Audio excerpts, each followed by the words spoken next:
ইসলামী শরীয়তের মূল ভিত্তি হল পবিত্র কোরআনের আয়াতসমূহ, যার অর্থগত স্পষ্টতার ভিত্তিতে একে প্রধানত দুই ভাগে ভাগ করা হয়েছে: মহকাম, সুস্পষ্ট, এবং মুতাশাবাহ, রূপক।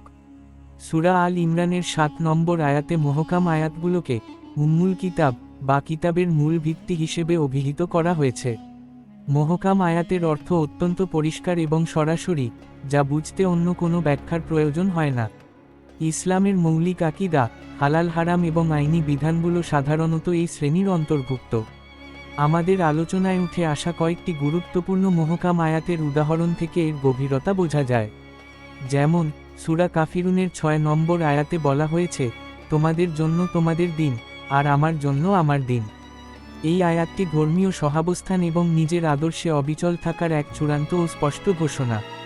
একইভাবে সূরা মাইদার ৯ নম্বর আয়াতে আল্লাহ তাআলা মুমিন ও সৎকর্মশীলদের জন্য ক্ষমা ও মহাপুরস্কারের যে প্রতিশ্রুতি দিয়েছেন, তা অত্যন্ত সুস্পষ্ট এবং ইসলামের একটি মৌলিক শিক্ষা।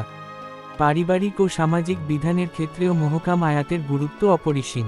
সূরা মাইদার ৫ নম্বর আয়াতে আহলে কিতাবদের, ইহুদি ও খ্রিস্টান, সাথে সম্পর্কের বিষয়ে সুস্পষ্ট দিকনির্দেশনা দেওয়া হয়েছে।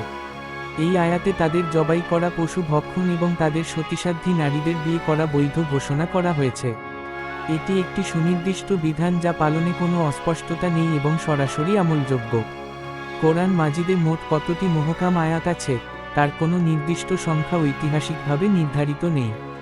কারণ অনেক ক্ষেত্রে আলেমদের মধ্যে কোন আয়াতটি মহকাম আর কোনটি মুতাশাবাহ, তা নিয়ে কিছুটা তাত্ত্বিক মতভেদ রয়েছে।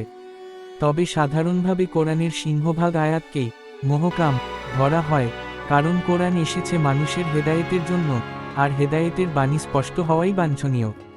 পরিশেষে বলা যায়, মহকাম আয়াতগুলো ইসলামের প্রাণশক্তি।